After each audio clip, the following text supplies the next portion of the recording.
नमस्कार।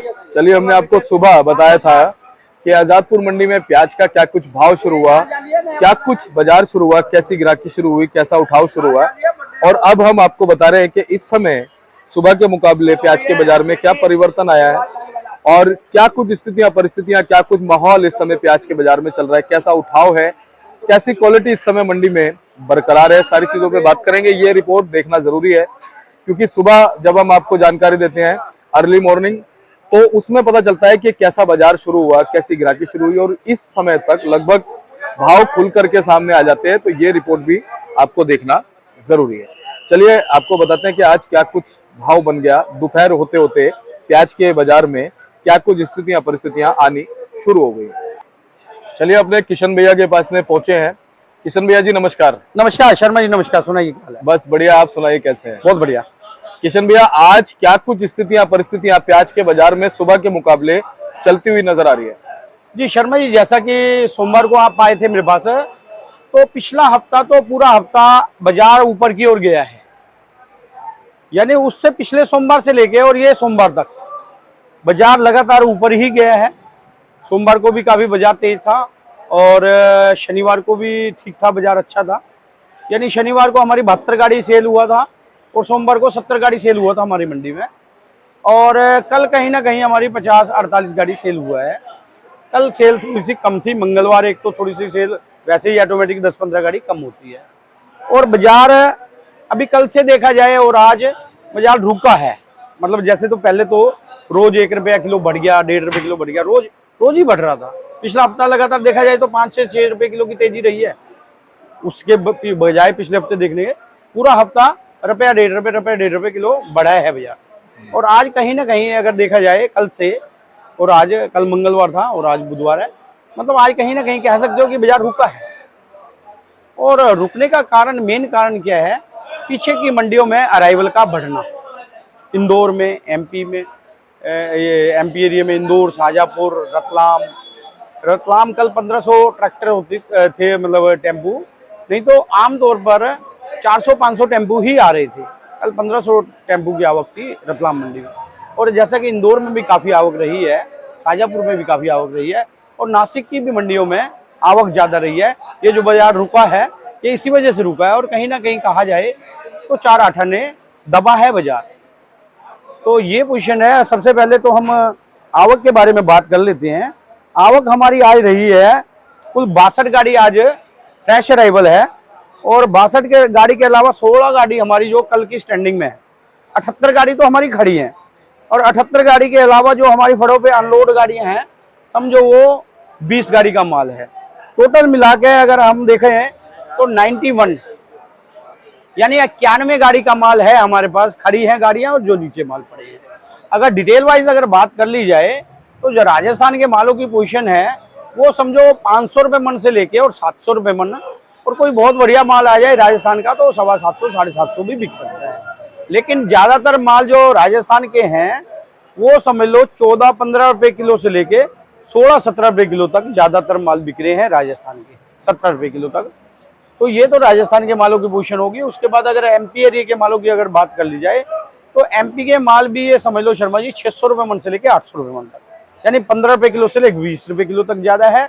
और ज्यादातर अगर माल की अगर एवरेज में देखा कि ज्यादातर क्या भाव बिक रहे हैं एमपी के माल, वो अगर देखा जाए तो 650 से लेके और समझ लो 16-17 रुपये किलो से लेके 19 रुपये किलो तक हमारे ज्यादातर माल बिक रहे हैं। और उसके बाद महाराष्ट्र की अगर बात की जाए तो महाराष्ट्र के मालों की पोजीशन समझ लो 16-17 रुपये किलो से लेके और 20 रुपये किलो तक। अगर पूना एरिया के मालों की अगर बात कर ली जाए, पूना एरिया के मालों की पोजीशन शर्मा जी अगर लगाओ तो 700 रुपये मन से लेके और 850 रुपये मन तक है। और ज्यादातर पूना एरिया के माल 800, 850, 750 यानी 19 रुपये किलो से लेके 21 रुपये किलो तक ज्यादातर माल बिक रहे हैं। लेकिन एक्स्ट्रा सुपर ऑर्डिनरी माल जो कोई 2-4 लाट आते हैं मार्केट में, वो यहाँ पर 22-23 रुपये किलो, 24 रुपये किलो भी बिक जाते हैं वो। लेकिन वो चंद लाट है। ये कुल मिला के सिलसिलेवार अगर पोजीशन रही है हमारी मार्केट। जी जी। और अगर बात कर ले वैसे ग्राहकी की उठाव की, तो वो कैसा देखने को मिल रहा है? शर्मा जी ग्राहकी ठीक है, नॉर्मल है। बहुत ज्यादा ग्राहकी नहीं कहा जा सकता। लेकिन जैसा कि सोमवार को हमारी 70 गाड़ी की सेल हुआ है, और सोमवार को कहीं ना कहीं हमारी अराइवल भी ज्यादा थी। 92 गाड़ी की अराइवल थी सोमवार को हमारी जी। और कल 50 गाड़ी की अराइवल थी और आज 57 गाड़ी की अराइवल है। कहीं ना कहीं कल 50 गाड़ी की अराइवल थी और 50 गाड़ी कल हमारा सेल हुआ है, 48-50 गाड़ी, और आज 57 गाड़ी की अराइवल है। कहीं ना कहीं आज भी 50-55 गाड़ी, या शाम को रिपोर्ट आएगी क्लियर रिपोर्ट, लेकिन 50-55 गाड़ी ऐसा लग रहा है जिस हिसाब की ग्राहकी चल रही है 50-55 गाड़ी बिकेगी और 90 गाड़ी का माल है। कहीं ना कहीं 35-37 गाड़ी हमारी बैलेंस रहेंगी और बैलेंस कोई बहुत ज्यादा नहीं है, अराइवल कोई बहुत ज्यादा नहीं है, कोई घबराने वाली बात नहीं है। मार्केट मतलब रुकेगा, मार्केट ये लगभग यही चलेगा। लेकिन अभी 2-4-5 दिन मुझे लगता है कि जो पीछे की मंडियों में जो अराइवल पे डिपेंड रहेगा। अभी मंडियों में थोड़ी सी अराइवल ज्यादा हुई है, अगर वहां की मंडियों में अराइवल घटती है तो बाजार में और भी तेजी के चांस बन सकते हैं। अगर अराइवल बराबर बनी रहती है तो हो सकता है 4 आने 1 रुपया बाजार दब सकता है। लेकिन एक और बात मैं बता देना चाहता हूँ अपने किसान भाई व्यापारी भाइयों के लिए, अराइवल को घबराए ना, कभी 1-2 रुपए बीच में मंदा होगा तो इससे कोई घबराने वाली बात नहीं है। हमारे पास 3-4 महीने, 3.5 महीने का टाइम है पुराने प्याज निकालने के लिए, पुराना प्याज निकालने के लिए 3-3.5 महीने का टाइम है। और इसमें कोई भाई घबराए ना, थोड़ी सी अराइवल बढ़ती है, थोड़ा सा ब्रेक लगाएं, थोड़ा सा माल कम मंडियों में लेके जाएं और उसके बाद फिर अभी जैसे मान लो 6 रुपए किलो का रेट बढ़ा है, कहीं ना कहीं 1 रुपए किलो अगर बंदा भी होता है तो कोई इसमें घबराने वाली बात नहीं है। अराइवल कम जाएगी, फिर 3-4 रुपए किलो की बढ़ोतरी होगी और बढ़ोतरी होने के बाद फिर अराइवल बढ़ेगी, फिर 1-आध रुपए किलो डाउन जाएगा। इससे 1-आध रुपए किलो डाउन होता है, इससे घबराने वाली कोई बात नहीं है। बाजार बराबर बना रहेगा, कोई भी किसान भाई व्यापारी भाई ना घबराए। हमारे यहाँ पे हिंदुस्तान में इतना ज्यादा स्टॉक नहीं है कि जो प्याज की मार्केट को मंदा ला सके। और बड़ी बात यह है किशन भैया कि हमारे जो किसान साथी या व्यापारी भाई हैं वो समझदारी से काम कर रहे हैं कि अगर भाव बढ़ा है तो मालों को रोक नहीं रहे, लगातार मंडी में मालों को भेज रहे हैं, ये बड़ी बात है। जी शर्मा जी, मैंने पहले भी आपको पिछली वीडियो में बताया था कि जिसके पास जितना माल पड़ा है, छोटे व्यापार जो जिनके पास 100-200-500 पैकेट है, अगर वो उनका माल खराब हो रहा है उसको जल्दी निकाल दे, अगर बढ़िया माल पड़ा है उसको आराम से निकाले। जिनके पास 2000, 5000, 7000, 10000, 15000 कट्टा पड़ा है उस प्याज को 5 भागों में बांट दे। 15000 कट्टा है, 3-3 हजार के 5 भाग में बांट दे। 3000 कट्टा अभी बेचे और 3000 कट्टा 10 दिन के बाद, यानी 50, ये समझ लो हमारे पास 3 महीने का टाइम है, एक महीने में 3-3 हजार कट्टा करके बेचे। मतलब इससे क्या होगा कि हमारी मंडियों में ज्यादा लोड नहीं पड़ेगा और बिल्कुल ब्रेक लगा के भी ना बैठे। बहुत ज्यादा मतलब प्रॉफिट कमाना चाहिए, बहुत ज्यादा लालच भी नहीं, पैसा बच रहा है, धीरे धीरे माल बेचो, इससे माल मंडियों में नहीं बढ़ेगा और बाजार बराबर बना रहेगा, इसमें कोई दिक्कत वाली बात नहीं जी। और एंड में जो भाग्य में होगा वो भी मिलेगा जी, ये भी बड़ी बात है। एंड में वही है जो लिखा नसीब है, मिलना वही है। और बाकी बांग्लादेश की भी बराबर डिमांड है, बराबर माल जा रहा है, धीरे धीरे जा रहा है। और उसके अलावा ये दुबई वगैरह के भी लिए भी माल की खरीदारी हो रही है। और कल मंडियों में जो नासिक की मंडियों में जो है ना, ये गुल्टा जो ये बांग्लादेश के लिए मीडियम माल जाते हैं, गुल्टा माल जाता है, वो वहाँ पे 12-13 रुपए की पोजीशन रही है, 14 रुपए तक भी बिके हैं। और नासिक नेफड़ की, जैसा कि आपने शाम को इंटरव्यू में बता ही दिया था कि 14-15 रुपए से लेके और 18 रुपए तक नेफड़ की खरीदारी हो रही है वहाँ पे। कोई किसी को घबराने वाली बात नहीं है, अच्छा बाजार बना रहेगा। और एक बार फिर मैं कहना चाहता हूँ, जैसे टमाटर का रेट बढ़ा है, देखो ये सब्जी है, इसका रेट बढ़ जाए तो कोई भाई, कोई मतलब राज्य सरकारें या किसी को भी इसमें ऑब्जेक्शन नहीं उठाना चाहिए। इसमें अगर किसान को 2 पैसे बन रहे हैं, किसान को 2 पैसे मिल रहे हैं, इसको क्या एतराज हो सकता है? अगर 2 महीने तेज भी खा ले, अगर उसको किसी भाई को लगता है कि अगर बहुत महंगा हो जाएगा तो ले जाए, यहाँ से 2-2 कट्टे ले लें जी। बाद में अगर लग रहा है कि भाई प्याज तेज हो जाएगा ज्यादा, तो अभी ले जाएं, 2 कट्टे लगा लें। तो इसमें कोई मतलब, और नेशनल मीडिया वालों से भी मैं अनुरोध करना चाहूंगा, अगर कोई बाजार में तेज हो जाता है, हमारे किसान भाई काफी नुकसान में गए हैं पीछे अगर देखा जाए तो टमाटर 2 साल बहुत पीटा है अपना, लहसन कितना मंदा रहा है, प्याज 2-3 साल किसान भाइयों के क्या पैसे बढ़े जी। तो मतलब इससे अगर किसान भाइयों को बहुत नुकसान हुए हैं, अगर अब कभी कोई थोड़ा सा भाव आता है तो इसमें कोई भाई मतलब घबराए ना, और कोई ज्यादा मतलब इसमें शोर मचाने वाली बात नहीं है हमारे किसान भाइयों का।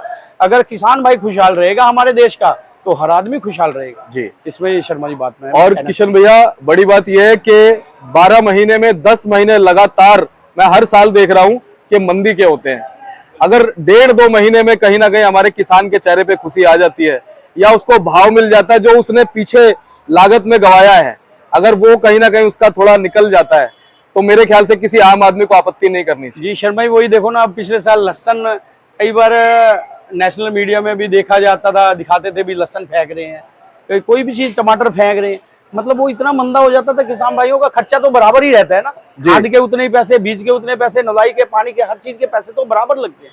लेकिन उसके बाद वो सब फसल 3 महीने में, 4 महीने में तैयार करते हैं, उसके बाद फेंकनी पड़ जाती है, तो कितना नुकसान होता है। अब कहीं थोड़ा सा भाव मिल रहा है हमारे किसान भाइयों के लिए, तो ये भाव उनको मिलने दे, इसमें कोई शोर ना मचाए। और बहुत बहुत आपका धन्यवाद किशन भैया, बहुत अच्छी आपकी भावनाएं हैं।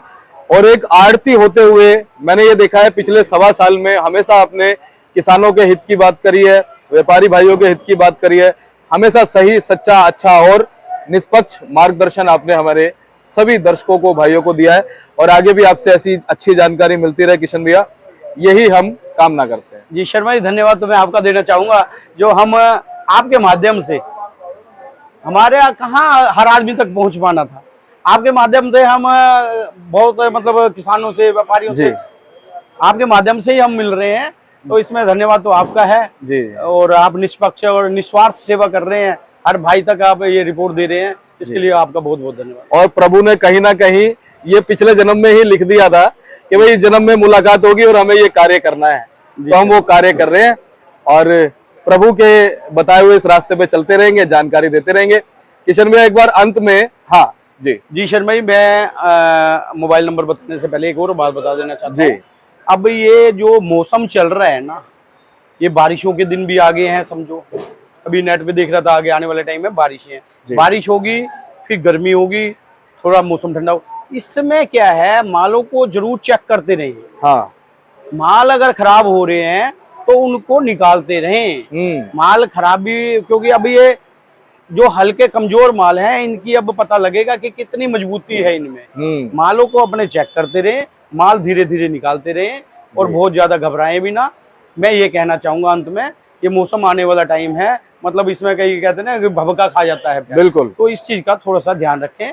और बाकी मेरा मोबाइल नंबर 9312241762, सूर्य ट्रेडिंग कंपनी, 1158 आजादपुर। किशन भैया बहुत बहुत धन्यवाद जी।